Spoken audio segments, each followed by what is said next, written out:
The glint of moonlight on the axe blade as it fell toward Leopold Gainsworth's neck. His scream was swallowed by the Newfoundland wind. This is the story of how an entire mountain range became my hunting ground, and why some trails should never be walked alone. The year was 1829, unusually warm in the Appalachian reaches of Newfoundland. Spruce needles crackled underfoot, and the air smelled of iron and distant snow. Mist clung to the granite like reluctant fingers. Somewhere in those ancient valleys, I waited, patient as stone. I had learned long ago that travelers reveal themselves through sound before sight.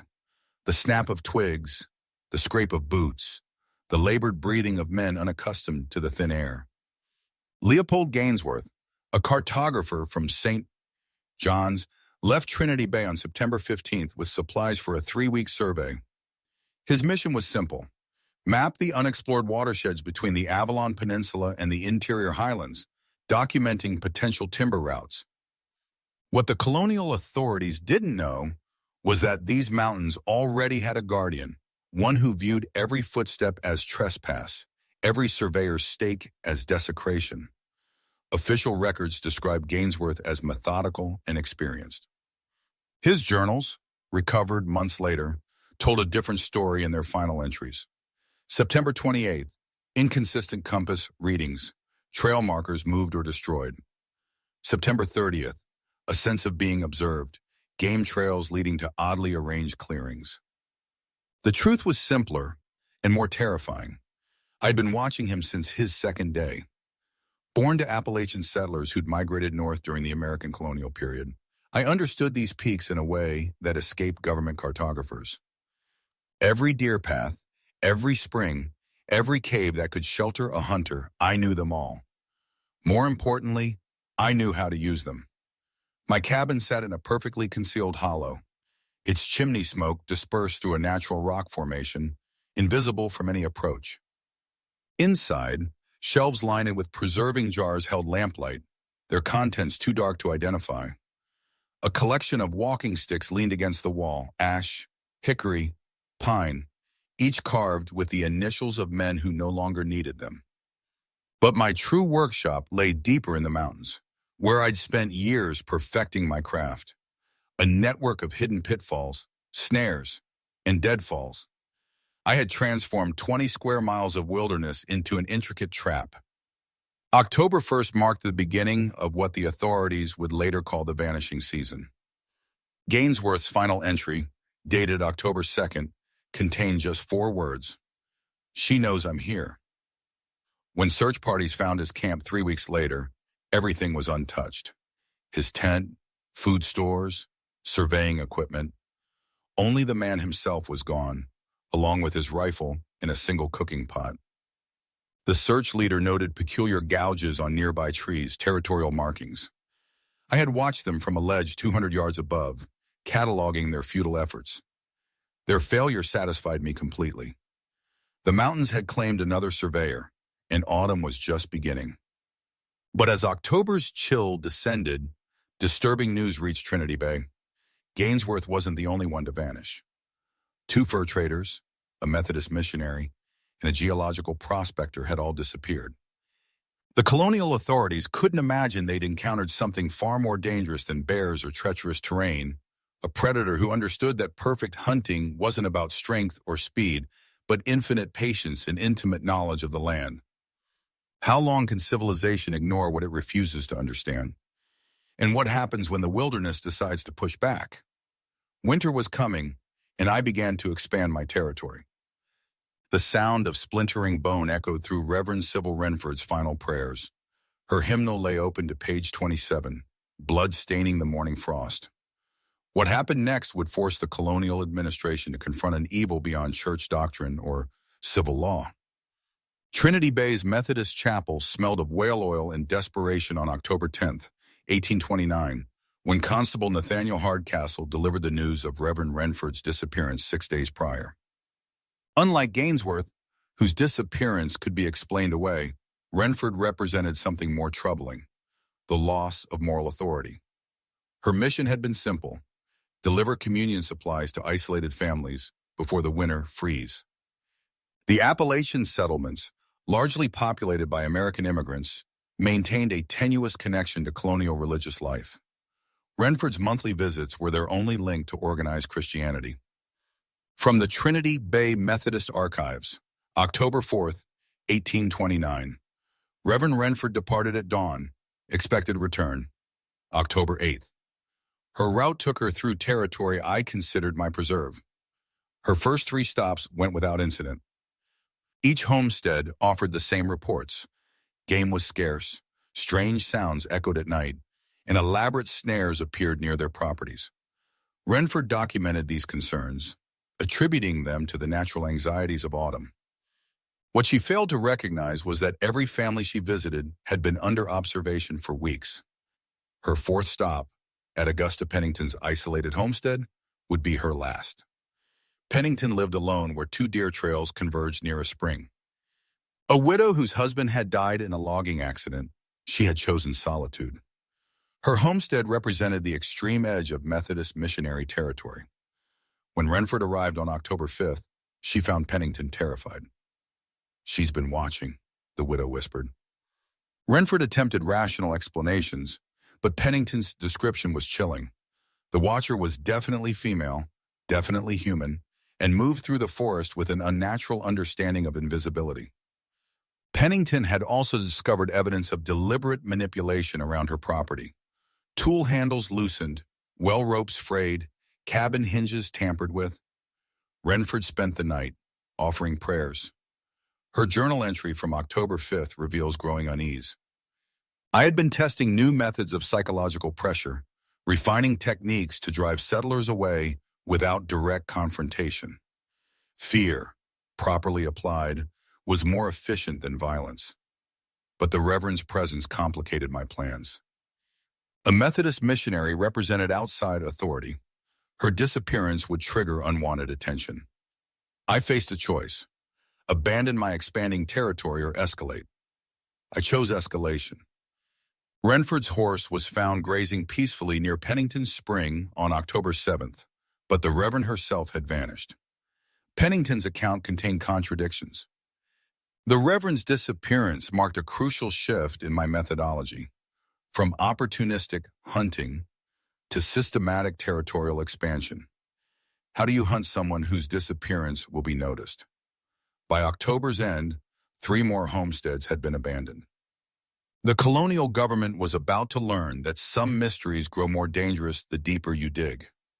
November wind howled through Trinity Bay on the 15th. Inside the courthouse, a hastily convened emergency session brought together magistrates, constables, military officers, and a special commissioner from Senaking. On Johns. Commissioner Merchant had built his reputation on solving problems that embarrassed the colonial administration. He understood wilderness dangers and the psychology of isolated settlements. He didn't understand how 7 healthy adults could vanish without a trace. Constable Hardcastle provided the official summary. Gainsworth vanished September 30th, Renford October 5th, 2 fur traders October 12th, and a geological prospector October 20th. But the cases that troubled Merchant most involved entire families, the Thornfield and Waverly homesteads, abandoned with identical mysterious circumstances. Their neighbors reported seeing strange lights moving through the forest. Merchant's investigation revealed disturbing gaps in colonial records. Among the unofficial residents, one name appeared repeatedly: Pembroke. A trapper, Samuel Brewster, provided the most detailed description. I had been in those mountains longer than anyone could recall. My family came from the Carolinas, maybe 20 years ago. I was barely grown then, but I already knew the woods. Brewster's account contained details that made Merchant take notes. I lived alone in a well-hidden cabin, traded occasionally, but never revealed my exact location. Most significantly, I possessed skills that seemed beyond what any settler should have acquired. Brewster described my ability to predict when strangers would enter my territory. He also noted recent changes in my behavior. I'd been asking questions about who comes and goes, which families live where, what routes the government men use for their surveys. Merchant understood that I possessed every advantage in my home territory. How do you arrest someone who can disappear into territory that maps can't chart? Winter was closing the mountain passes, but Commissioner Merchant had decided that spring would bring a reckoning. Steam rose from my coffee as I watched 12 armed men prepare for a hunt that might cost half their lives.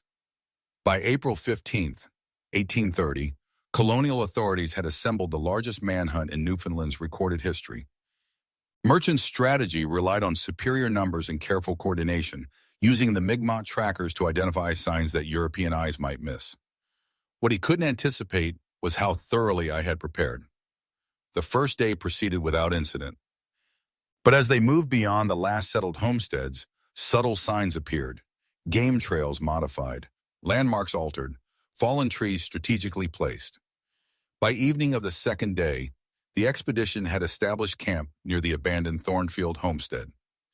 That night, they learned their presence hadn't gone unnoticed. Strange sounds circled their position. Twice, guards thought they detected a tall figure observing a man. Dawn revealed evidence that someone had approached their camp during the night shift change. Boot prints circled their position, demonstrating intimate knowledge of sentry patterns and blind spots. Several of the expedition's horses showed signs of having been examined.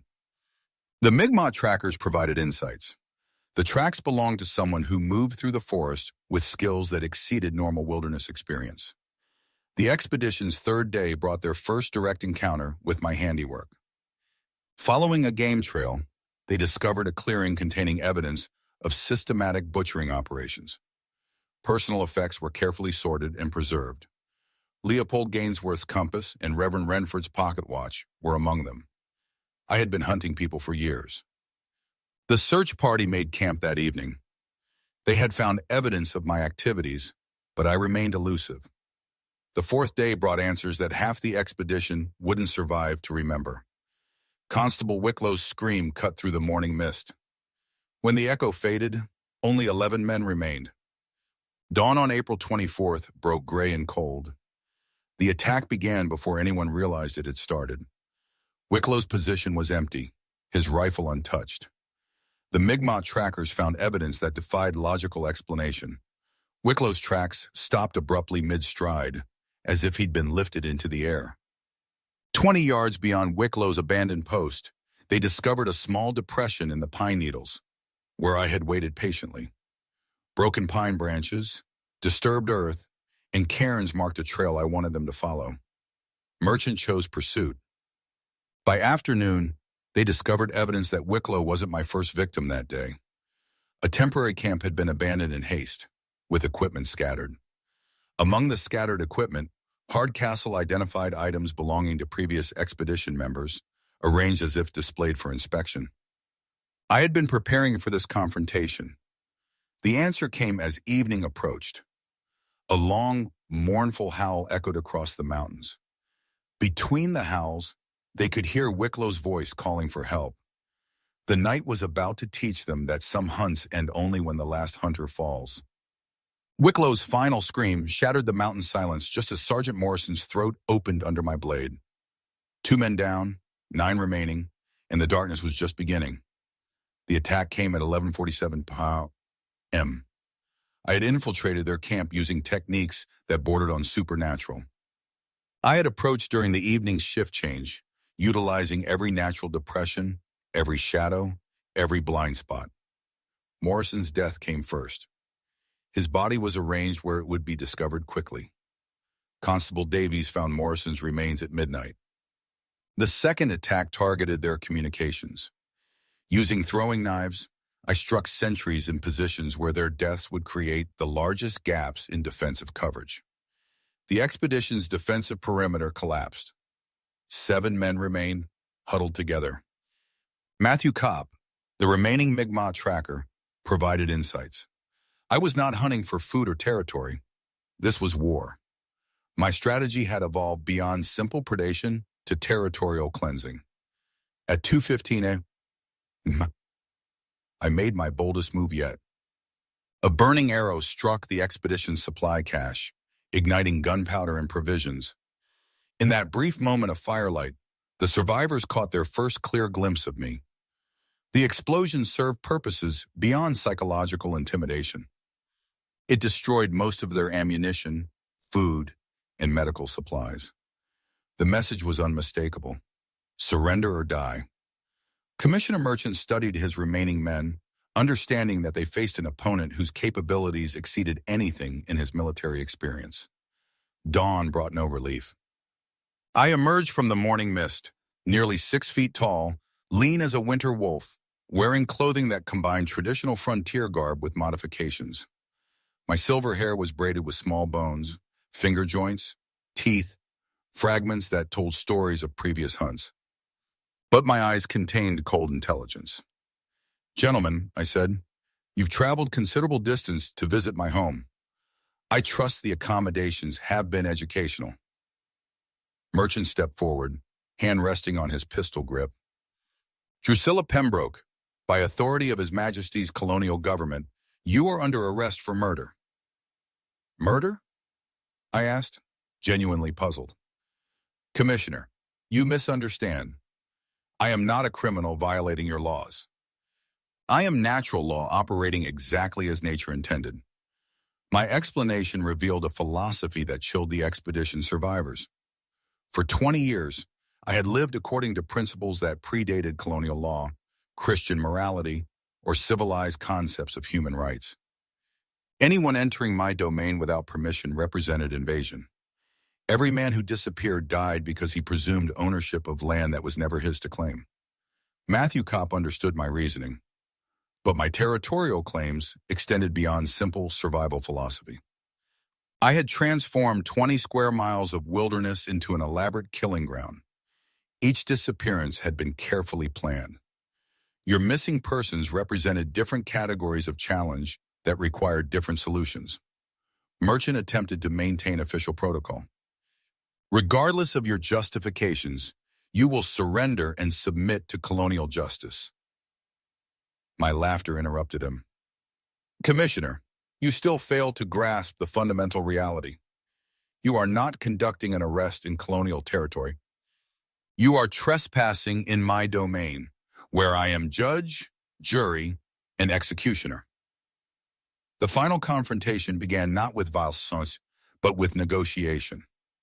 "Take 3 of your men," I offered. "Return to Trinity Bay. Inform your superiors that the Appalachian Mountains are closed to colonial development. Accept these boundaries, and your people can live safely." The offer was an ultimatum. But Merchant had not spent months organizing this expedition to accept defeat. Drawing his pistol, he aimed directly at my chest. "The only message I'll deliver," he replied, "is that no one places themselves above the Crown's authority in Newfoundland." I nodded approvingly. "Then we understand each other perfectly, Commissioner. This is war, and only one side will survive to tell the story." What happened next would be remembered differently by each survivor. How does a confrontation end when both sides possess right according to their own understanding of justice? The mountains were about to render their final judgment on the 20 years of territorial dispute. The glint of moonlight on the axe blade as it fell toward Leopold Gainsworth's neck, his scream, a strangled cry of terror, was swallowed by the ferocious Newfoundland wind. The biting wind whipped around him, carrying his final desperate pleas into the unforgiving wilderness. This is the story of how an entire mountain range, a vast and unforgiving expanse of rock and forest, became my hunting ground, and why some trails, particularly those shrouded in mist and mystery, should never be walked alone. The year was 1829, an unusually warm year, even for the Appalachian reaches of Newfoundland, a stark contrast to the biting cold that usually gripped this wild land. The unusually warm temperatures created an unsettling stillness, a foreboding calm that masked the impending danger. Spruce needles, sharp and brittle underfoot, crackled like whispers under the weight of each step, and the crisp air carried the metallic tang of iron, mingling with the faint, ethereal scent of distant snow, a reminder of the harsh winter that always loomed. Mist, thick and heavy, clung to the granite cliffs like reluctant fingers, obscuring the treacherous terrain and lending an air of ancient mystery to the mountains. Somewhere within those ancient, echoing valleys, I waited, patient and still, as immovable and enduring as the very stone beneath my feet. I had learned long ago, through countless silent observations, that travelers reveal themselves through sound, often long before they are visible. The brittle snap of twigs underfoot, the rhythmic scrape of boots on rock and earth, the labored, shallow breathing of men unaccustomed to the thin, unforgiving air of the high altitudes. Leopold Gainsworth, a meticulous and seemingly experienced cartographer from St. John's, a man of precision and detail, left Trinity Bay on September 15th, his departure a seemingly innocuous event, with sufficient supplies for a 3-week survey. His official mission was straightforward: to map the unexplored watersheds, the hidden arteries of the land between the Avalon Peninsula and the interior highlands, meticulously documenting potential timber routes for the burgeoning colonial interests. What the colonial authorities, blinded by their ambition and their belief in their own dominion, did not know was that these mountains, these ancient peaks, already had a guardian, one who viewed every footstep as an unwarranted intrusion, every surveyor's stake as a desecration of sacred ground, a violation of the balance of nature. Official records, carefully crafted documents designed to project an image of control and order, described Gainsworth as methodical and experienced, a man well-suited to the task at hand. Yet, his journals, recovered months later after his inexplicable disappearance, told a far different and more harrowing story, a story whispered in their final, frantic entries. September 28th, inconsistent compass readings, a subtle disruption of his carefully planned route, trail markers, inexplicably moved or wantonly destroyed. September 30th, a mounting sense of being watched, a palpable unease, game trails leading to strangely arranged clearings, places that seemed both unnatural and strangely deliberate. The truth, however, was far simpler and far more terrifying. I had been observing him, watching his every move, since his second day in the mountains, my presence a silent, ever-present threat. Born to Appalachian settlers, hardy folk who had migrated north during the tumultuous years of the American colonial period, I understood these peaks, these rugged mountains, in a way that escaped the grasp of the government cartographers, those outsiders who came seeking to tame and exploit this untamed land. I understood the subtle language of the wild, the intricate network of life that pulsed beneath the surface of the seemingly lifeless stone. Every deer path, every hidden spring bubbling forth from the earth, every cave capable of sheltering a hunter from the elements. I knew them all, intimately, profoundly, every twisting turn and hidden nook. More importantly, far more crucially, I knew how to use them, how to manipulate the very landscape to my advantage. My secluded cabin, a testament to years of patient work, sat nestled within a perfectly concealed hollow, its existence a secret known only to the mountain itself. Its chimney smoke, a wisp of gray against the vast expanse of the sky, dispersed seamlessly through a natural rock formation, making it utterly invisible from any approach. Inside, shelves lined with preserving jars, their contents shrouded in shadow, reflected the faint lamplight, the contents too dark to easily discern, hinting at the secrets hidden within. A collection of walking sticks, each a silent testament to a life ended, leaned against the wall, ash, hickory, pine, each meticulously carved with the initials of men who no longer needed them, their journeys abruptly cut short. But my true workshop, my true domain, lay deeper within the mountains, hidden from the casual gaze, where I had spent years perfecting my craft. A network of hidden pitfalls, expertly concealed snares, and cleverly designed deadfalls, each a testament to my intimate knowledge of the land and the subtle art of deception. I had transformed 20 square miles of this pristine wilderness into an intricate, deadly trap, a labyrinth of death designed to snare the unwary. October 1st marked the beginning of what the colonial authorities, in their attempts to make sense of the chaos, would later call the vanishing season, a chilling moniker that masked the true horror. Gainsworth's final entry, a desperate scrawl penned on October 2nd, contained just 4 words, 4 words heavy with the weight of impending doom. She knows I'm here. When search parties, finally dispatched to investigate the growing unease and the mounting disappearances, found his abandoned camp 3 weeks later, everything was untouched. His tent, a symbol of temporary shelter, his food stores, his meticulously maintained surveying equipment. Only the man himself was gone, vanished without a trace, along with his rifle, his primary means of defense, and a single cooking pot, a solitary reminder of his futile struggle for survival. The search leader, baffled and bewildered by the lack of any struggle, noted peculiar gouges on nearby trees, territorial markings, silent pronouncements of my dominion over this land. I had watched them, observed their futile efforts from alleged 200 yards above, a silent observer cataloging their every move, their frustration, their despair, their failure, their inability to comprehend the true nature of the threat they faced, satisfied me completely.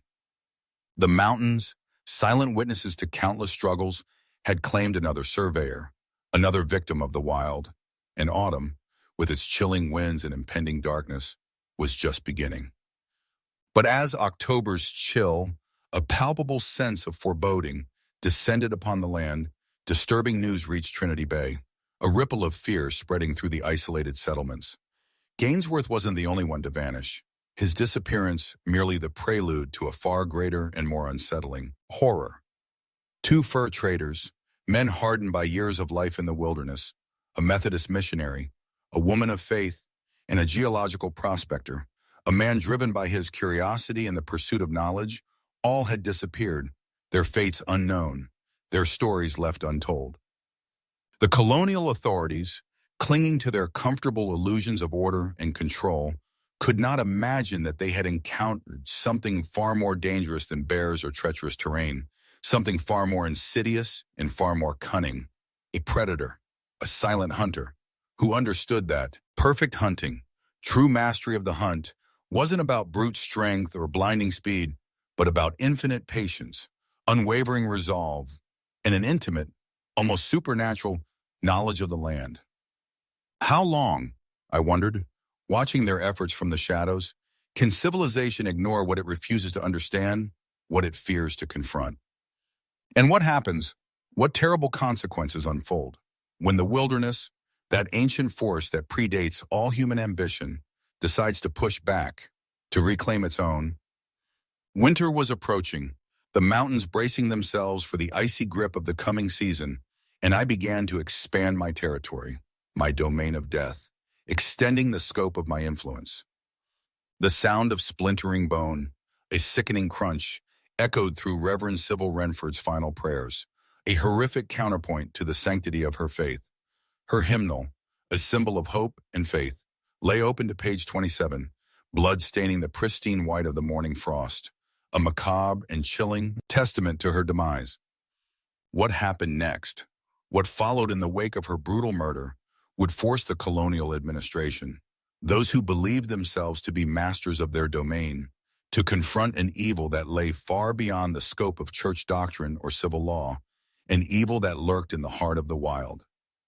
Trinity Bay's Methodist Chapel, a place of solace and faith, smelled of whale oil and desperation on October 10th, 1829, the air thick with the weight of fear and uncertainty, when Constable Nathaniel Hardcastle, a man hardened by the harsh realities of life in the wilderness, delivered the news of Reverend Treniford's disappearance 6 days prior, the gravity of the situation hanging heavy in the air.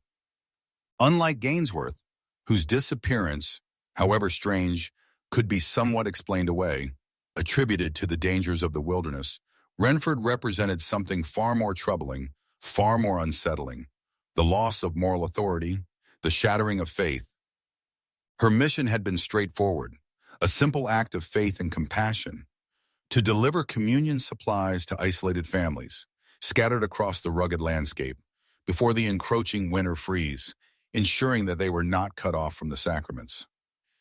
The Appalachian settlements, largely populated by American immigrants, tenacious and resourceful, maintained a tenuous connection to colonial religious life, a fragile thread connecting them to the wider world. Renford's monthly visits, Her unwavering dedication to her faith and to her flock were their only link to organized Christianity, their only source of spiritual comfort in this isolated and unforgiving land. From the Trinity Bay Methodist Archives, a repository of faith in history, October 4th, 1829. Reverend Renford departed at dawn, her journey filled with hope and purpose, expected return. October 8th. Her chosen route, a path well-trodden in years past, took her through territory I considered my preserve, my hunting grounds, a place where the rules of civilized society ceased to apply. Her first 3 stops, routine visits to families she knew and trusted, went without incident. Each homestead, each isolated dwelling nestled amongst the trees, offered the same reports, the same unsettling echoes of something amiss. Game was scarce, a clear indication that the balance of nature was disturbed. Strange sounds echoed at night, unnerving whispers in the darkness, and elaborate almotiet. Snares, intricate and deadly, appeared near their properties, silent pronouncements of my presence. Renford, ever diligent, documented these concerns in her journal, attributing them to the natural anxieties of autumn, to the normal stresses of the changing seasons. What she failed to recognize, what she could not comprehend, was that every family she visited, every homestead she approached, had been under my observation for weeks, their lives and routines observed and meticulously documented, a prelude to my actions. Her 4th stop, a fateful visit at Augusta Pennington's isolated homestead, would be her last, the culmination of my carefully constructed plan.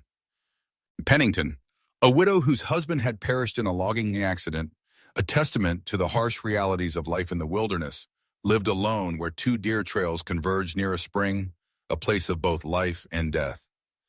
Her homestead, perched on the very edge of civilization, represented the extreme edge of Methodist missionary territory, the furthest reach of faith in this desolate land.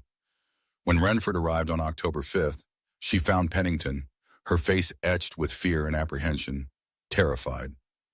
"She's been watching," the widow whispered, her voice trembling, the words heavy with unspoken dread. Renford, clinging to her faith and her rational explanations, attempted to offer comfort, to dismiss the woman's concerns as mere superstition. But Pennington's description, raw and unfiltered, was chilling. The watcher was definitely female, definitely human, and moved through the forest with an unnatural understanding of invisibility, a mastery of the art of deception that defied explanation. Pennington had also discovered evidence of deliberate manipulation around her property. Tool handles loosened, creating a potential for disaster, while ropes frayed, threatening to cut off her access to clean water, and cabin hinges tampered with, rendering her home vulnerable and insecure. Renford, unable to dismiss Pennington's growing unease, spent the night offering prayers, attempting to provide comfort to the terrified widow. Her journal entry from October 5th, written in the fading light of day, reveals a growing unease, a disturbing shift in her confidence and faith. I had been testing new methods of psychological pressure, refining my techniques, honing my craft, aiming to drive settlers away without direct confrontation, to force them to abandon their homes and to flee my domain. Fear, properly applied, expertly wielded, was far more efficient, far more effective than overt violence. But the Reverend's presence, her unwavering faith, complicated my carefully laid plans. A Methodist missionary, a woman of God, represented outside authority, a threat to my carefully constructed reign. Her disappearance, her unexplained vanishing, would trigger unwanted attention, drawing the unwelcome gaze of the colonial authorities. I faced a choice, a critical decision that would shape the future: abandon my expanding territory, relinquish my hard-earned dominion, or escalate, embrace the violence and unleash the full force of my power. I chose escalation, the path of ruthless efficiency, the path of absolute control. Renford's horse, a testament to her unwavering dedication and her trust in the natural world, was found grazing peacefully near Pennington's Spring on October 7th, a deceptive tranquility masking the brutal reality. But the Reverend herself had vanished, leaving behind only the chilling echoes of her final prayers. Pennington's account, despite its fear, contained contradictions, clues that hinted at the depth of my deception, further baffling the investigators and fueling speculation. The Reverend's disappearance marked a crucial shift in my methodology, from opportunistic hunting, the thrill of the chase, to systematic territorial expansion, the imposition of my absolute will. How do you hunt someone, I wondered, devising my intricate strategies, whose disappearance will be noticed, whose absence will create a ripple of fear and alarm? By October's end, 3 more homesteads, once symbols of hope and community, had been abandoned, their inhabitants fleeing in terror, leaving behind only broken dreams and empty shells. The colonial government, once so confident in its dominion, was about to learn, to its horror, that some mysteries, the deepest and darkest secrets of choice, grow more dangerous the deeper you dig, the more you try to understand. November wind, a howling, mournful cry, swept through Trinity Bay on the 15th, a grim reminder of the approaching winter and the looming threat. Inside the courthouse, a place of law and order, a hastily convened emergency session brought together magistrates, constables, military officers, and a special commissioner from St. Martin, John's, a diverse assembly reflecting the growing gravity of the situation. Commissioner Merchant, a man of considerable reputation and experience, had built his career on solving problems that embarrassed the colonial administration, on restoring order and control to areas plagued by uncertainty and chaos. He understood wilderness dangers, the perils of the unforgiving landscape, and the psychology of isolated settlements, the unique pressures and vulnerabilities of those living on the fringe of civilization. But he didn't understand, he couldn't comprehend, how 7 healthy adults, individuals from diverse backgrounds and with varying levels of wilderness experience, could vanish without a trace, leaving behind only a chilling void. Constable Hardcastle, a meticulous and experienced investigator, provided the official summary, a stark and unsettling accounting of the disappearances. Gainsworth vanished September 30th, Renford October 5th, 2 fur traders October 12th, and a geological prospector October 20th. But the cases that truly troubled Merchant, the cases that gnawed at his conscience and fueled his determination, involved entire families. The Thornfield and Waverly homesteads, abandoned with identical mysterious circumstances, their inhabitants leaving behind only shadows and whispers. Their neighbors, those who had lived close to them and shared their daily lives, reported seeing strange lights, ethereal and unsettling, moving through the forest at night, unsettling glimpses into the supernatural realm. Merchant's investigation, driven by a growing sense of unease, revealed disturbing gaps in colonial records, a lack of complete and accurate information, hinting at a deeper and more sinister truth. Among the unofficial residents, the shadowy figures who lived on the edges of society, one name appeared repeatedly, a name that resonated with a growing sense of unease: Pembroke. A trapper, Samuel Brewster, a man who lived in the heart of the wilderness, provided the most detailed description, an account that revealed the unsettling truth of the situation. I had been in those mountains, inhabiting these ancient peaks, longer than anyone could recall. My family, descendants of settlers from the Carolinas, having migrated north some 20 years prior. I was barely grown then, he recounted, remembering a childhood lived in the heart of the wilderness, but I already knew the woods, possessing an understanding and an instinctual knowledge that far surpassed that of my peers. Brewster's account, infused with a sense of awe and apprehension, contained details that made Merchant, a man accustomed to precise information and logical explanations, take notes, painstakingly recording every detail. I lived alone in a well-hidden cabin, an expertly constructed refuge that blended seamlessly with the natural landscape, traded occasionally with those brave enough to venture into my domain, but never revealed my exact location, maintaining a deliberate and watchful secrecy. Most significantly, Brewster revealed a truth that sent chills down Merchant's spine.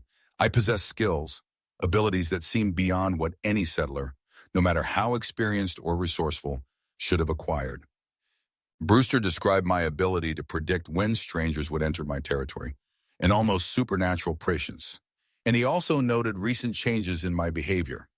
I'd been asking questions, subtly probing for information about who comes and goes, which families lived where, and what routes the government men use for their surveys, a deliberate act of reconnaissance designed to reveal the weaknesses of their plans. Merchant, a shrewd and experienced investigator, understood that I possessed every advantage, every subtle edge within my home territory. How do you arrest, he pondered, grappling with the seemingly impossible task, someone who can disappear into territory that maps can't chart, who moves through the landscape with an almost supernatural grace. Winter was closing the mountain passes, sealing off access to my domain, but Commissioner Merchant, refusing to be defeated, had decided that spring would bring a reckoning, a showdown between civilization and the wild. Steam rose from my coffee, a fragrant reminder of the comforts of home, as I watched 12 armed men, their faces filled with a mixture of determination and apprehension, prepare for a hunt, a confrontation that might cost half their lives, a terrible gamble with fate.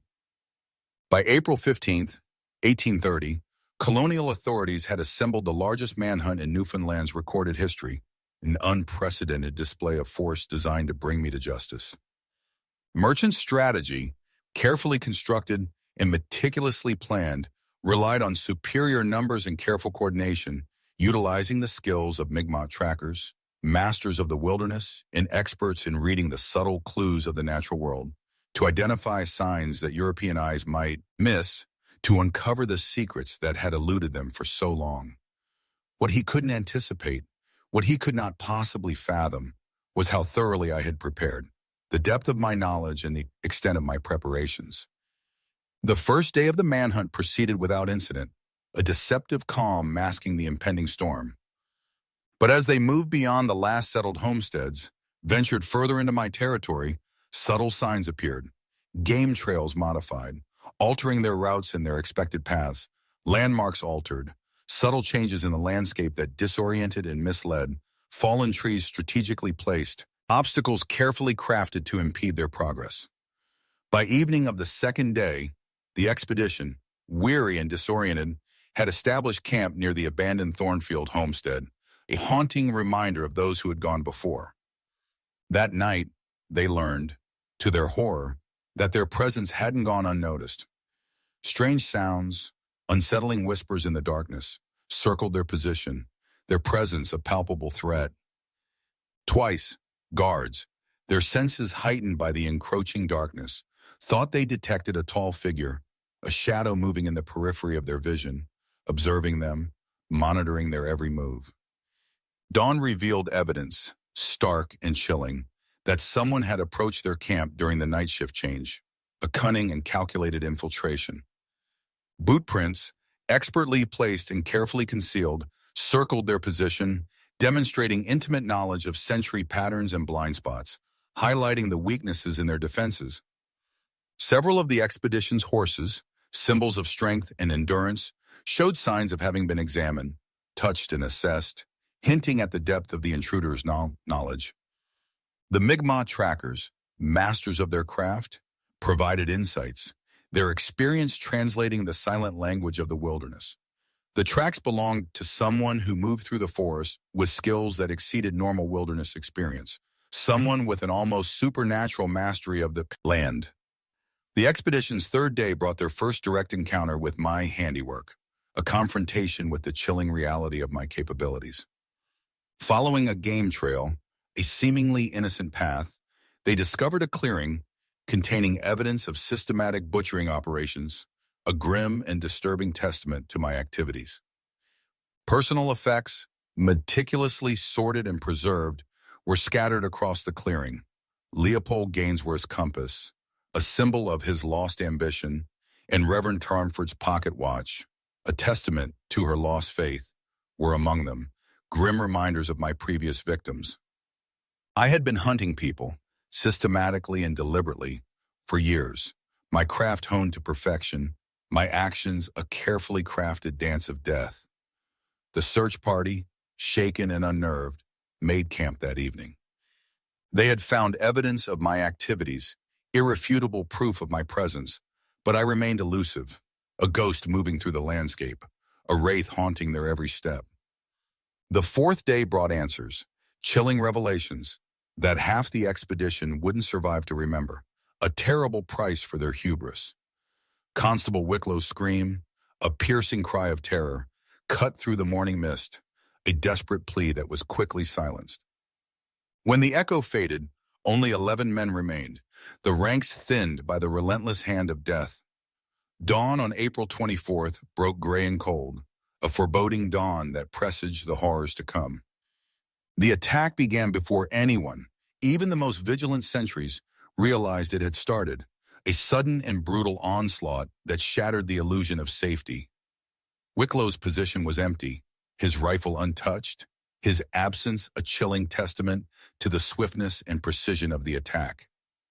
The Mi'kmaq trackers, masters of tracking and interpretation, found evidence that defied logical explanation. Wicklow's tracks stopped abruptly mid-stride, as if he'd been lifted into the air, snatched from the earth by some unseen force.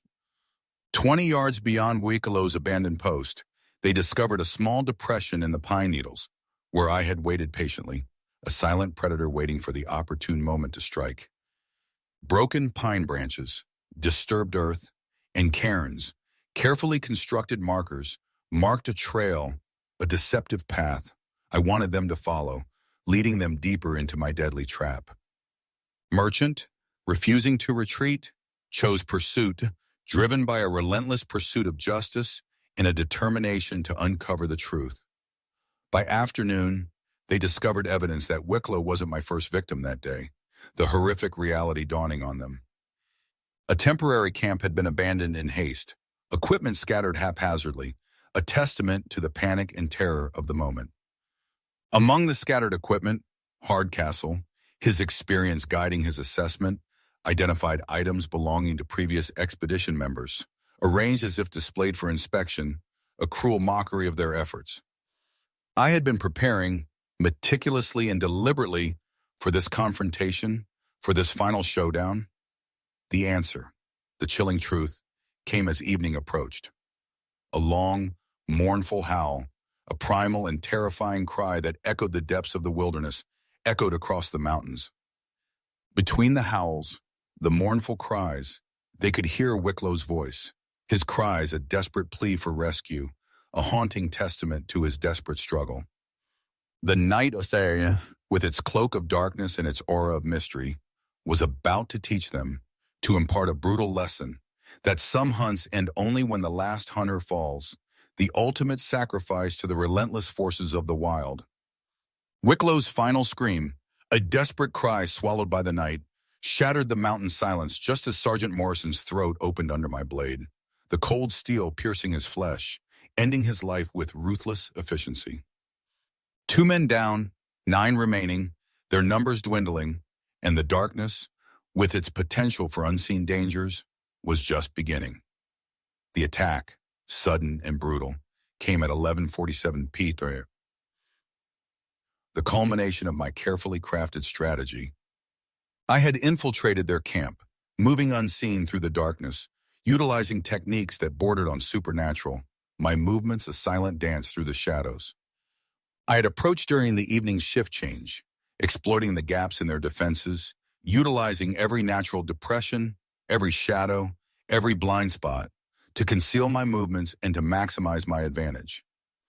Morrison's death, swift and precise, came first, his body arranged, a macabre tableau where it would be discovered quickly, a deliberate act designed to instill fear and uncertainty. Constable Davies, his senses heightened by the growing unease, found Morrison's remains at midnight, the cold reality of the situation dawning on him. The second attack, brutal and unrelenting, targeted their communications, their ability to coordinate and to defend themselves.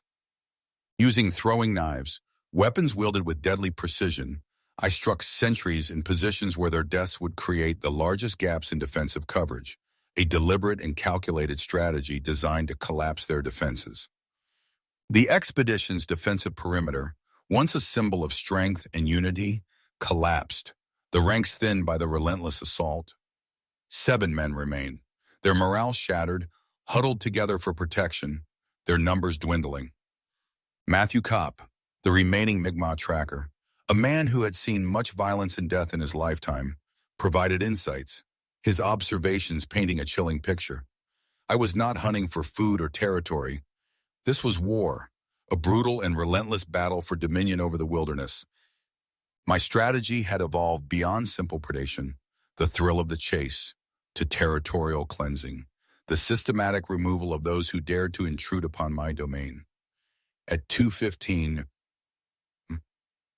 I made my boldest move yet, an act of audacious defiance and terrifying power. A burning arrow, a fiery messenger of destruction, struck the expedition's supply cache, igniting gunpowder and provisions in a sudden and catastrophic explosion. In that brief moment of firelight, the survivors, momentarily illuminated, caught their first clear glimpse of me, a fleeting glimpse of the predator that had hunted them relentlessly. The explosion, a deafening roar that shook the earth, served purposes beyond psychological intimidation, a calculated act designed to inflict both physical and psychological damage. It destroyed most of their ammunition, their means of defense, food, their sustenance, and medical supplies, their means of healing. The message was unmistakable, clear and concise. Surrender or die, a stark choice between submission and annihilation.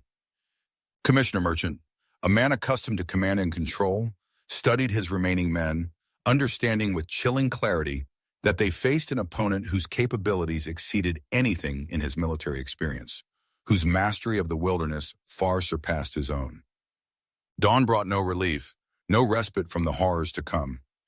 I emerged from the morning mist, my figure tall and imposing, nearly 6 feet tall, lean as a winter wolf, wearing clothing that combined traditional frontier garb with subtle, deadly modifications. My silver hair, woven with small bones, finger joints, teeth, fragments that told silent, horrific stories of previous hunts, hung down my back. But my eyes, the windows to my soul, contained cold intelligence, a chilling blend of determination and ruthless efficiency. "Gentlemen," I said, my voice calm and measured, "you've traveled considerable distance to visit my home. I trust the accommodations have been educational." My words filled with chilling irony and a potent undercurrent of threat. Merchant, his face impassive but his heart pounding, stepped forward, hand resting on his pistol grip, his hand steady despite the terror that gripped him. "Drusilla Pembroke, by authority of His Majesty's colonial government, you are under arrest for murder." "Murder?" I asked, genuinely puzzled, my voice betraying no hint of fear. "Commissioner, you misunderstand. I am not a criminal violating your laws. I am natural law operating exactly as nature intended."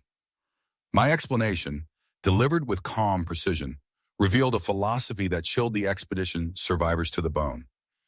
For 20 years, I had lived according to principles that predated colonial law, Christian morality, or civilized concepts of human rights. Anyone entering my domain, my carefully constructed and fiercely protected hunting grounds, without permission represented invasion, a violation of the sanctity of my home. Every man who disappeared, every life taken, died because he presumed ownership of land that was never his to claim, because he sought to exploit the wilderness rather than to respect it. Matthew Kopp, the sole surviving Mi'kmaq tracker, understood my reasoning, grasped the depths of my philosophy and the logic of my actions. But my territorial claims extended beyond simple survival philosophy, beyond mere self-preservation. I had transformed 20 square miles of wilderness into an elaborate killing ground, a meticulously designed landscape of death. Each disappearance, each carefully orchestrated event had been carefully planned, a calculated demonstration of my power and my will. "Your missing persons," I explained, addressing the colonial authority, represented different categories of challenge that required different solutions, different approaches to ensure success. Merchant, his resolve shaken but not broken, attempted to maintain official protocol, to uphold the laws and the structures of civilized society. Regardless of your justifications, he replied, his voice betraying the tension and the unease within, you will surrender and submit to colonial justice. My laughter, chilling and unrestrained, interrupted him, a sound that echoed the cold certainty of my power. Commissioner, I said, my voice laced with amusement, you still fail to grasp the fundamental reality. You are not conducting an arrest in colonial territory. You are trespassing in my domain, where I am judge, jury, and executioner. The final confrontation, the inevitable clash between civilization and the wild, began not with violence, but with negotiation, a calculated display of power. Take 3 of your men, I offered, my voice betraying the confidence of utter victory. Return to Trinity Bay. Inform your superiors that the Appalachian Mountains are closed to colonial development. Accept these boundaries, and your people can live safely. The offer, seemingly generous, was an ultimatum, a stark choice between submission and annihilation. But Merchant, a man who had spent months organizing this expedition and who had risked much to bring me to justice, had not spent months organizing this expedition to accept defeat, to bow to the power of the wild. Drawing his pistol, his action a defiant rejection of my authority, he aimed directly at my chest. The only message I'll deliver, he replied, his voice firm and resolute, is that no one places themselves above the Crown's authority in Newfoundland. I nodded approvingly, my response a testament to my respect for his resolve and his courage. Then we understand each other perfectly, Commissioner. This is war, and only one side will survive to tell the story. What happened next, the brutal and unforgiving conclusion of the conflict, would be remembered differently by each survivor, their perspectives shaped by their experiences and their fears. How does a confrontation end? I mused, contemplating the implications of my actions and the consequences of my choices, when both sides possess what they believe to be right, according to their own understanding of justice. The mountains, silent witnesses to countless struggles and battles, were about to render their final judgment on 20 years of territorial dispute, on the clash between civilization and the unforgiving wilderness. Said something about chasing moonshine runners down that way. It was a lie so smoothly delivered that it was clearly well practiced, a carefully crafted falsehood designed to deceive. But it was also a lie that contradicted the official report filed by the town constable, Vernon Blackstone, who claimed Culpeper never even reached the Netherwood property. Someone was lying, a blatant deception, a conspiracy of silence. The question was whether it stemmed from incompetence or a deliberate conspiracy, a crucial question that would determine the course of the investigation. That evening, I secured lodging at the settlement's only boarding house, operated by Lillian East Church, a widow whose husband had died in a hunting accident 3 years prior, a loss that hints at the prevalence of violence in the community.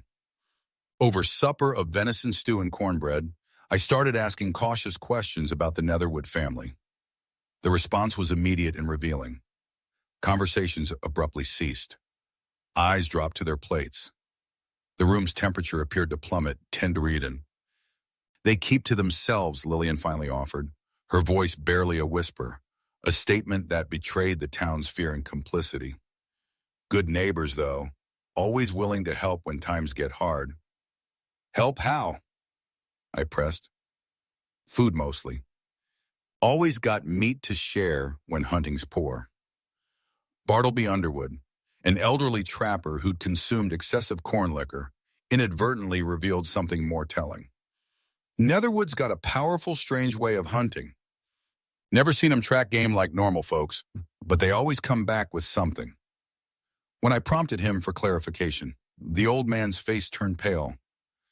I've said too much, he mumbled, fleeing the boarding house into the night, a spontaneous confession that highlighted the depth of fear surrounding the Netherwood family.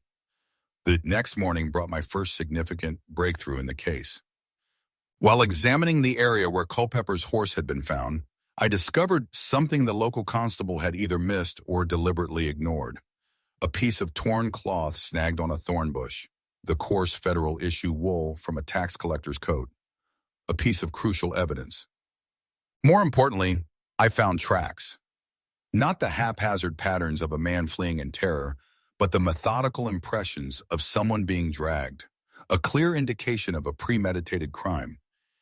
The trail led directly towards the Netherwood property, as Vernon Blackstone's suppressed journal entry had hinted, a confirmation that the family was involved in the disappearance. Following those tracks necessitated crossing onto Netherwood land, which meant confronting the family directly. I possessed legal authorization, but I was also alone in hostile territory, investigating individuals who had already caused the disappearance of at least 7 federal agents, a daunting and dangerous task. At 10:30 on November 20th, 1876, I approached the main Netherwood cabin with my hand resting on my service revolver and a prayer on my lips, a prayer for protection and strength. What I discovered in the root cellar beneath their smokehouse would eventually be documented in a classified federal report that wouldn't be publicly released for almost a century. But the immediate consequence was a gunfight that resulted in the deaths of 2 Netherwood family members and sent the rest fleeing deeper into the mountains, a violent confrontation that highlighted the family's dangerous nature. I survived that encounter, but I was never again the same woman who'd arrived in Hollow Bend 3 days earlier, a traumatic experience that forever altered my perspective. My official report, stamped classified national security and buried in federal archives, contained details so unsettling that they were deemed too perilous for public dissemination, a level of secrecy that suggests the unimaginable horror of the discoveries made. The report detailed what appeared to be an organized operation spanning numerous states and potentially decades, evidence of systematic murder, meticulous disposal of remains, and most chillingly, signs that the Netherwood family had been refining their methods for generations, a chilling suggestion that their murderous activities had been ongoing for a considerable period. But the investigation raised as many questions as it answered. How had the Netherwoods operated for so long without detection? Who had been shielding them? Most alarmingly, were they acting alone? Or was this part of something larger, a question that would unravel the broader scope of the network? Because I had uncovered something in that root cellar that indicated the Netherwood family weren't merely serial killers hiding in the mountains. They were part of a network, and Hollow Bend was merely one stop on a route that extended across the entire Appalachian region, a complex web of criminal activity. The evidence pointed to something so vast and terrifying that the federal government opted to classify the entire investigation rather than risk widespread public panic, a decision that prioritized maintaining order over revealing the full extent of the horror. But they made one critical error in judgment. They presumed the surviving Netherwoods had been dispersed and defeated. They were mistaken. 3 bodies lay cooling in the November frost. But the true carnage was only just beginning. Within 48 hours of my raid, Hollow Bend learned that attacking one Netherwood meant declaring war on them all. The Mountain Telegraph had disseminated news of the federal raid more swiftly than any horse could travel, and now the surviving clan members were exacting retribution for debts stretching back generations, a ruthless campaign of violence targeting those who had crossed them. The morning air hung crisp with the scent of pine sap and gunpowder residue, while frost crunched underfoot like shattered glass. As the closest thing Hollow Bend had to a physician, I was summoned to attend to the wounded. But what I found defied medical explanation, a scene of violence that defied understanding. Cyrus Netherwood lay dead with 3 bullet wounds in his chest, yet his face displayed an expression of satisfaction rather than pain, a chilling testament to his unwavering ruthlessness. His daughter, Dorcas, had received a bullet to the heart, yet her hands were still warm, still gripping a bone-handled skinning knife, a scene of violent death. Most unsettling of all was young Elijah, barely 16, who died with a smile on his lips and another man's blood under his fingernails, a horrifying display of youthful brutality. I had wounded 2 more family members before they escaped into the dense woods, Selena Drayton and 12-year-old Agatha Penrose, who'd been residing with the Netherwoods under circumstances no one had bothered to investigate, a deliberate lack of inquiry that allowed the family to operate unchecked. The trail of blood led up the mountain towards the old Cherokee hunting grounds. But even the most seasoned trackers refused to pursue. "Them woods don't give back what goes in," muttered Solomon Granville, the settlement's most skilled hunter, a testament to the danger of the area. Especially not now. By December 1st, 1876, the residents of Hollow Bend began to comprehend what Solomon meant. It began with the livestock. Harriet Tinsdale's prize milk cow was discovered slaughtered in her pasture, but not by any animal. The cuts were precise, surgical, and the prime cuts had been removed with professional skill, a clear and ominous message. The message was unmistakable. We can reach you anywhere. Then came the children.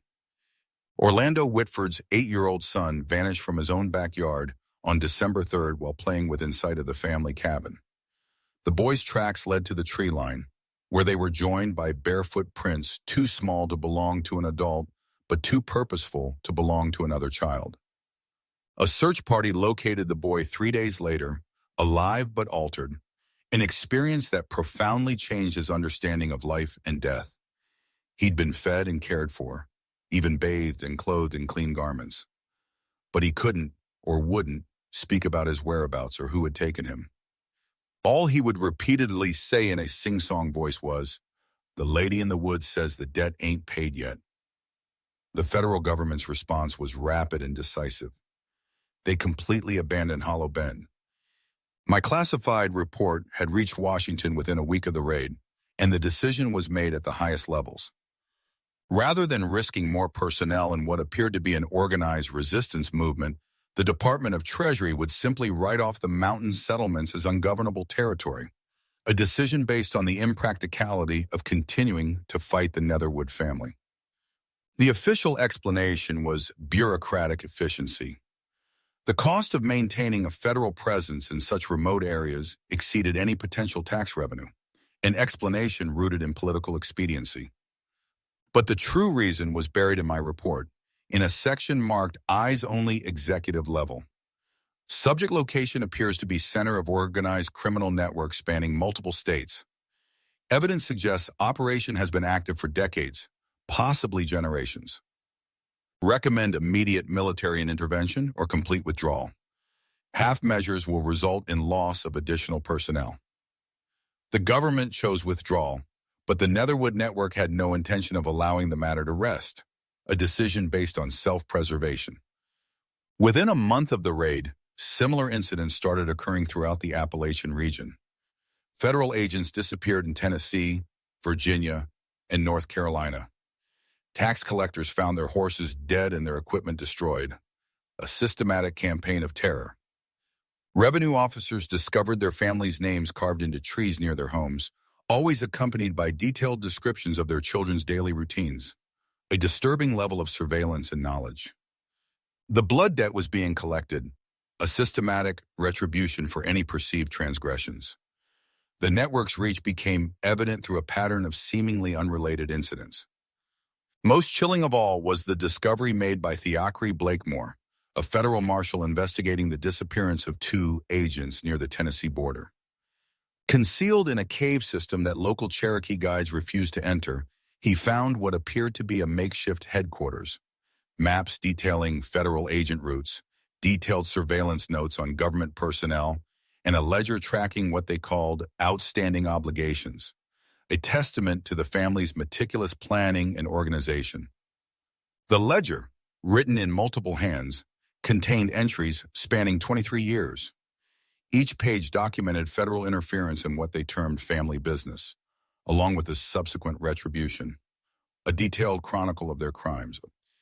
The Netherwood Network hadn't been simply killing agents who stumbled upon their activities. They'd been conducting a calculated campaign against federal authority in the mountains, a deliberate effort to undermine government control. They never remained in one location for long. But here's what made the network truly terrifying. They weren't motivated by political ideology. According to the recovered documents, they were driven by something far more primal and dangerous, a belief that they possessed the right to hunt human prey in their territory, and that anyone who interfered deserved the same fate, a deeply ingrained belief in their right to violence and bloodshed. The final entry in the ledger, dated December 15th, 1876, was written in a child's neat script. New teacher arriving, Hollow Bend, January. Federal woman lives alone. Practice for Agatha. What the residents of Hollow Bend didn't know was that their new school teacher had already been selected, not by the county education board, but by a 12-year-old girl who'd learned to hunt humans before she'd learned to read, a chilling demonstration of the family's disturbing nature. And this time they wouldn't make the same errors that had cost them Cyrus and the others. This time they would be patient, cautious, and utterly thorough in concealing their tracks. A carefully planned strategy for eliminating any possible threat. The schoolhouse was already being prepared for her arrival. The one-room schoolhouse had been vacant for 3 years, but someone had been making preparations for its use. Fresh chalk dust coated the blackboard, and 24 small desks sat in neat rows, as if awaiting students who would never arrive. What the new teacher didn't realize was that she'd been hired not by the county education board, but by a child who'd learned arithmetic by counting bodies, a disturbing realization that highlighted the family's murderous tendencies. The January wind howled through the gaps in the schoolhouse walls, carrying the scent of wood smoke and something sweeter, like apples left too long in the root cellar, a disturbing combination of smells that hinted at violence and decay.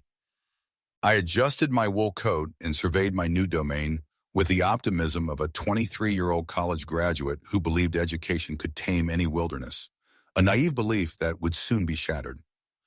I'd traveled from Richmond with a trunk full of McGuffey readers and a head full of progressive ideas about mountain children needing proper schooling, a belief rooted in a hopeful but ultimately naive understanding of human nature. Behind me, Vernon Blackstone carefully set down my bags with hands that trembled slightly. As the settlement's constable, he'd been assigned with escorting me to my lodgings, but his eyes kept flitting towards the tree line, where shadows shifted in ways that had nothing to do with the wind, an astute observation that highlights his understanding of the dangers surrounding the community. "You'll be staying with the Fairbar family," he informed me, his voice carefully neutral, a calm exterior masking deep concern. "Celestia runs the post office. Good Christian woman. She'll see you're looked after properly." What he neglected to mention was that Celestia Fairbar had attempted to decline the arrangement 3 times and only agreed after discovering her prize rooster with its throat slit and a note attached to her front door. Hospitality is a Christian duty. I commenced my teaching duties on January 15th, 1877, with an enrollment of 11 students ranging in age from 6 to 14. What immediately struck me was how quiet they were. Mountain children were typically shy around strangers, but this felt different, a difference that hinted at something deeply unsettling. These children observed me with the intense focus of adults assessing a potential danger, a chilling indication of their maturity beyond their years. Among my pupils was 12-year-old Sarah Granville, whose father, Solomon, had cautioned her never to walk alone in the woods. 8-year-old Timothy East Church, who flinched whenever anyone moved too rapidly. And most unsettling of all, a pale, dark-haired girl who introduced herself as Agnes Whitmore and claimed to be visiting relatives in the area. I didn't recognize the child from any of the local families I'd encountered, a fact that should have raised immediate suspicion. But when I asked Celestia Fairbar about Agnes, the postmistress became visibly uncomfortable. "Some children move around a lot in these mountains," Celestia responded quickly, a carefully worded response that betrayed a carefully concealed truth. "Family arrangements get complicated when times are hard." Agnes Whitmore was, of course, Agatha Penrose, the surviving Netherwood child who'd escaped my raid. Her presence in the schoolhouse wasn't coincidental. It was reconnaissance, a carefully planned strategy to evaluate her next victim.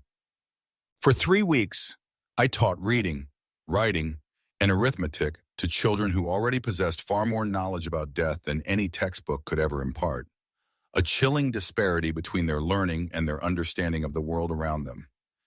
I noticed peculiar things, how the children always departed together, never remaining behind for extra assistance, how they appeared to communicate without speaking, exchanging glances that conveyed complex messages, how young Agnes would occasionally smile at nothing, as if listening to voices only she could hear, a variety of clues that pointed to a level of collaboration and communication that belied their ages.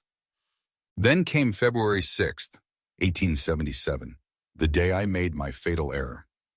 During the lunch break, I discovered Agnes writing in a small leather journal instead of eating, an act of rebellion that would ultimately cost her dearly. When I requested to see her work, the child's response was immediate and chilling. I'm practicing my letters by writing down what people taste like. The journal, which I confiscated, contained detailed observations written in a child's neat script. Mrs. Crayon, Fairbar, probably tough, too much worry. Mr. Blackstone, sweet like whiskey, but bitter underneath. Teacher lady, soft like she never worked hard, good for soup. That evening, I confronted Celestia Fairbar with the journal, a confrontation that would have dire consequences. The postmistress read 3 pages before her face turned as white as winter frost, a visible reaction that displayed her terror. You need to leave, Celestia whispered, an urgent warning that highlighted the imminent danger. Tonight, don't pack. Don't say goodbye. Just go. I can't abandon these children, I protested, a statement born of empathy and compassion. Especially not that poor girl. She's clearly been traumatized by something terrible. Death was coming to dinner. What I couldn't have known was that my discovery of the journal had triggered a meticulously planned response. Within hours of my conversation with Celestia, smoke signals were rising from 3 different mountain peaks, an ancient Cherokee communication system that the Netherwood Network had adapted for its own purposes, a method of communication that highlighted the family's understanding of the local terrain and their strategic use of it. The signal signified, teacher knows too much. Activate final protocol. By midnight, figures were moving through the woods surrounding Hollow Bend. Not just Agatha and Selena, but other network members who had traveled from as far away as Kentucky and Virginia.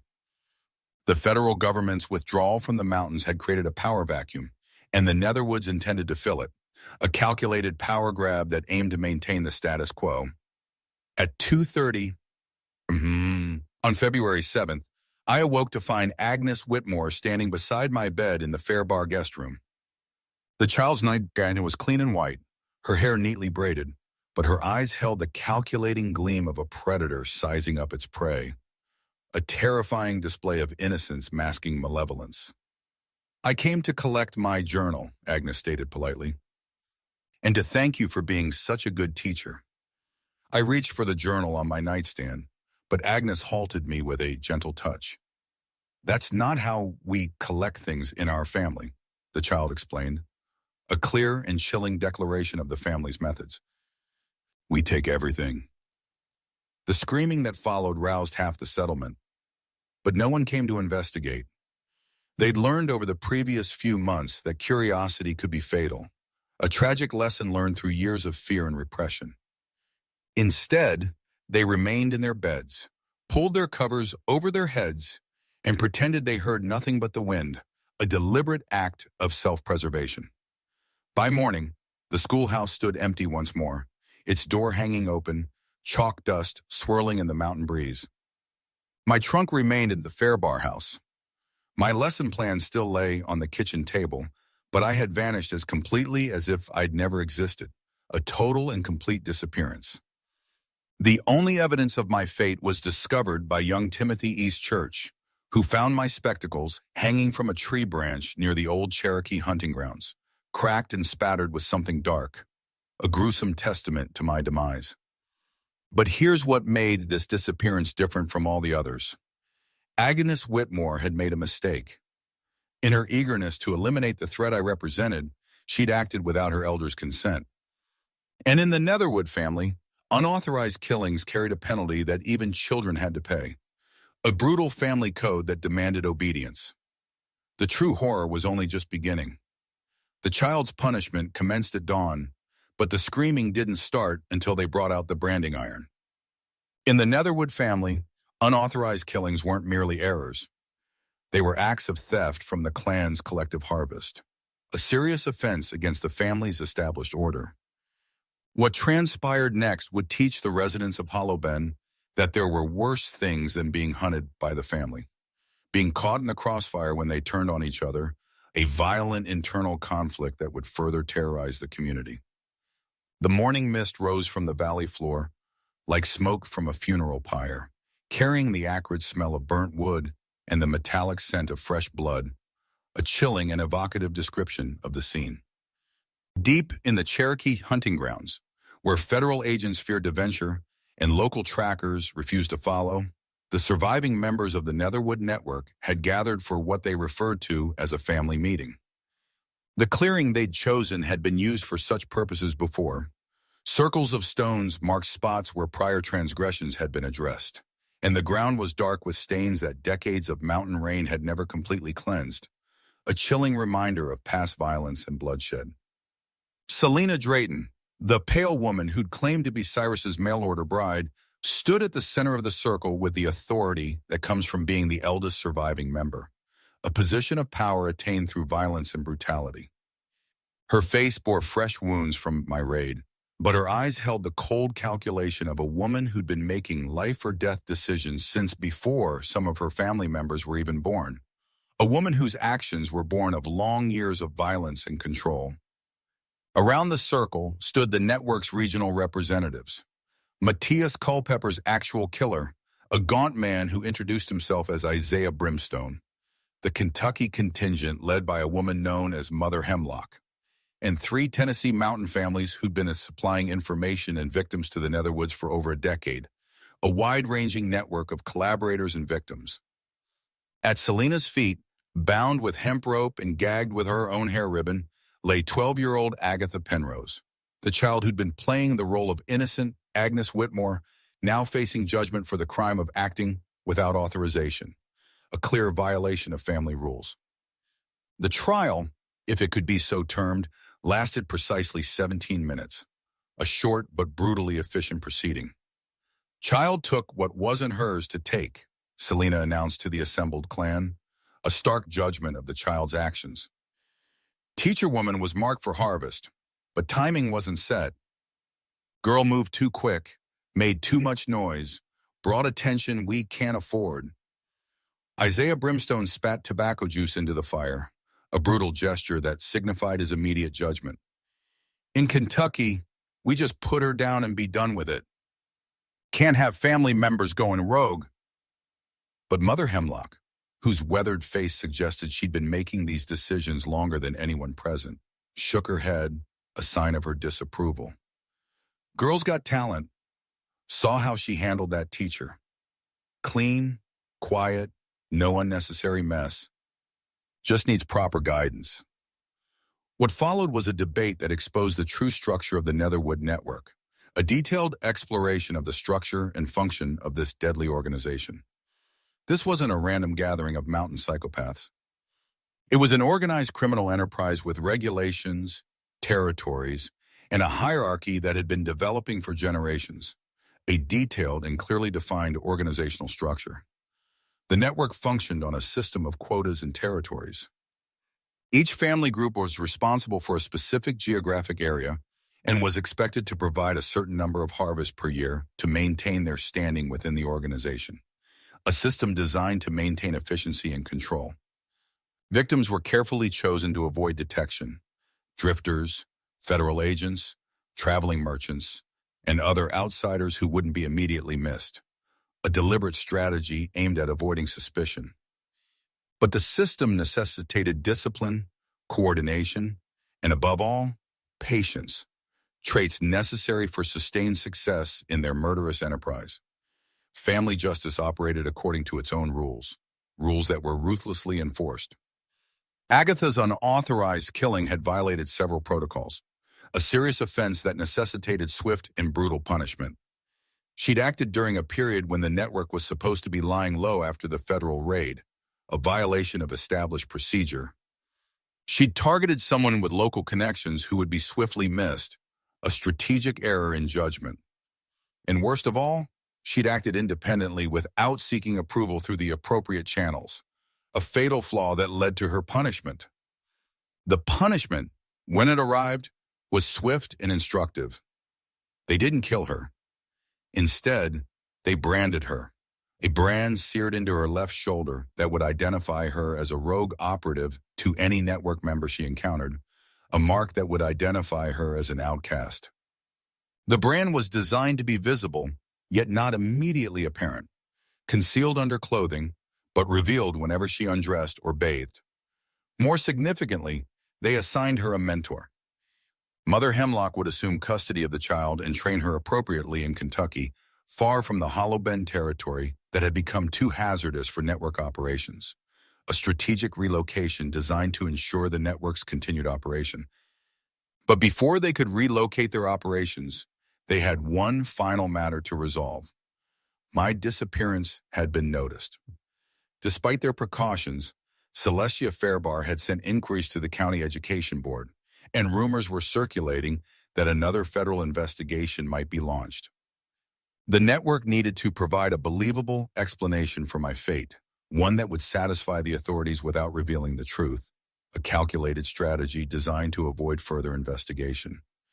The solution they devised was elegantly simple. They would stage a tragic accident.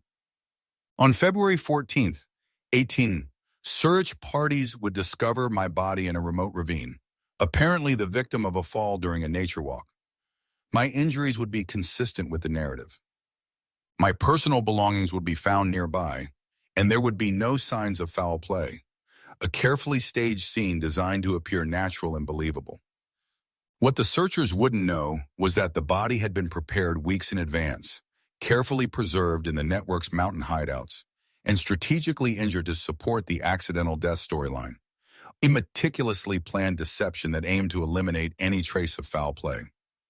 The plan necessitated precise timing, meticulous staging, and the cooperation of several Hollow Bend residents who'd learned that asking too many questions could be detrimental to their health. Vernon Blackstone would organize the search party and ensure they found the body in the appropriate location. Celestia Fairbar would provide testimony about my habit of taking solitary walks. Amelia Rathborn would conduct a superficial examination and declare the death accidental. Everyone would play their assigned role, just as they had for years, because the alternative was joining me in my mountain grave, a calculated risk aimed at maintaining the status quo. But there was one factor the network hadn't considered, one variable that would unravel their meticulously laid plans and bring the full force of federal justice down on their mountain sanctuary. Someone had been observing them. Someone had witnessed the family meeting, seen Agatha's punishment, and overheard their plans for staging my death. And that someone was about to make a decision that would alter everything, a pivotal moment that would change the course of the investigation. The man crouching behind the rhododendron thicket had seen everything, and his conscience would no longer permit him to remain silent, a moral decision born of guilt and remorse. What happened next would demonstrate that even in the lawless mountains, certain boundaries couldn't be crossed without repercussions, a profound statement about the limits of violence and the inevitability of justice. The witness was Percal Ravenscraftoft, the itinerant preacher who'd arrived in Hollow Bend the previous October seeking souls to save. But instead of finding redemption in the mountains, he discovered something that challenged every belief he held about human nature and divine justice, a discovery that profoundly altered his understanding of good and evil. The February cold bit through his woolen coat as he made his way down the mountain trail, his mind reeling from what he'd witnessed in the Cherokee hunting grounds, a traumatic experience that spurred him to act. Ravenscraftoff had been tracking the network for months, not as an investigator, but as a man of God, striving to comprehend how such evil could thrive in his Lord's creation, a deeply religious motivation driving his actions. He'd followed rumors and whispers, pieced together fragments of overheard conversations, and gradually assembled a picture of organized horror that spanned multiple states, a testament to his meticulous investigative skills. The family meeting had confirmed his worst fears and provided him with information that could finally bring justice to the mountains, a hope for retribution and a desire to see justice prevail. Unlike the federal agents who'd attempted to infiltrate the network through official channels, Ravenscraftoff possessed a different kind of authority. As a circuit preacher, he moved freely between communities, carrying news and messages across vast distances, a network of relationships and trust that allowed him to disseminate information freely. More significantly, he had contacts in every mountain settlement from Virginia to Alabama, a communication network that predated and surpassed anything the government had established, a vast and powerful network that allowed for rapid communication. By February 16th, 1877, coded messages were flowing through church networks across the Appalachian region. The code was simple yet effective. Requests for prayers for lost sheep in specific locations, biblical references that pinpointed geographic coordinates, and hymn selections that indicated the level of danger. A carefully crafted system of communication that allowed for information to be transmitted discreetly. The message was clear. The wolf pack had been located, and it was time for the shepherds to act, a call for a joint effort to bring the family to justice. What Ravenscraft had learned from the family meeting went beyond individual crimes. The Netherwood Network wasn't just a collection of serial killers. It was a systematic operation that had been harvesting human victims for generations, operating with the complicity of local officials and the protection of geographic isolation. Millions of people were displaced by war, industrial mobilization, and population shifts. This created unprecedented opportunities for the network to operate undetected. Factory workers, military deserters, and refugees provided a steady stream of victims whose disappearances were easily explained by the chaos of war. Agent Whitmore, later a senior federal administrator, helped coordinate population management programs. These programs ostensibly tracked displaced persons, but actually identified targets for the network. The same bureaucratic efficiency that won the war also facilitated systematic murder on a scale that would have impressed the Netherwood founders. By 1950, the network was completely integrated into the system. We weren't outsiders preying on society anymore. We were society, at least the parts that decided who lived, who died, and who would be missed. However, this success brought risks. The larger and more sophisticated the network became, the greater the chance someone would notice patterns, ask the right questions, or uncover irrefutable evidence. In the 1960s, as Director Whitmore, I made a decision that ensured the network's long-term survival. We stopped directly killing people. Instead, we became architects of systems that achieved the same results through seemingly natural causes: industrial accidents, medical malpractice, bureaucratic negligence, and policies that condemn specific populations to poverty, disease, and early death. Why hunt individuals when you could harvest entire communities legally? The network's current form is vastly different from the brutal mountain families that terrorized Hollow Bend in the 1870s. Today, our operatives don't hide bodies or stage accidents. They simply ensure certain people lack access to the medical care, legal representation, or economic opportunities necessary for survival. But do we still exist? In eastern Kentucky, people whisper about government officials overly inquisitive about family histories, researchers obsessed with genetic isolation, and social workers whose interventions worsen situations. We've only begun to uncover the truth. The next case is even more disturbing. Subscribe before it's released. Millions of people were displaced by war, industrial mobilization, and significant population shifts, a massive upheaval that scattered countless individuals from their homes and livelihoods. This created unprecedented opportunities for the network to operate undetected, hidden within the chaos and confusion. Factory workers, military deserters, and refugees, already vulnerable and marginalized, provided a steady stream of victims whose disappearances were easily explained away by the prevailing disorder of wartime. Agent Whitmore, later a senior federal administrator, helped coordinate population management programs.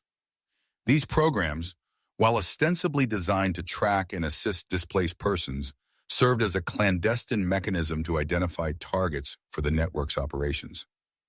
The very bureaucratic efficiency that proved instrumental in winning the war also facilitated systematic murder on a scale that would have impressed even the most ruthless of the Netherwood founders, a horrifying testament to the ease with which organized brutality could be masked by seemingly benign administrative processes.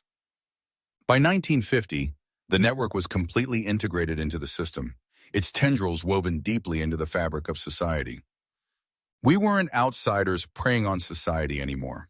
We were society, at least those elements that held the power to decide who lived, who died, and whose absence would go unnoticed, unmourned. However, this very success brought inherent risks. The larger and more sophisticated the network became, the greater the chance someone would discern subtle patterns in mortality rates, ask probing questions that challenge the official narrative, or uncover irrefutable evidence of foul play. In the 1960s, as Director Whitmore, I made a strategic decision that ensured the network's long-term survival, a pivotal shift in our tactics. We stopped directly killing people. Instead, we became architects of systems that subtly and insidiously achieved the same results through seemingly natural causes.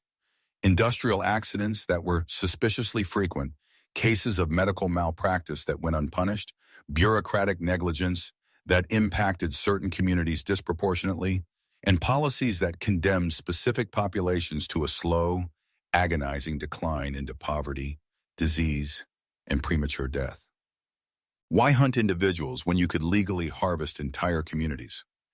The network's current form is vastly different from the brutal mountain families that terrorized Hollow Bend in the 1870s, a stark evolution from its violent origins. Today, our operatives don't hide bodies or stage elaborate accidents. They simply ensure certain people lack access to the essential resources, the medical care, the legal representation, and the economic opportunities necessary for survival and prosperity, effectively condemning them to a fate no different than death. But do we still exist?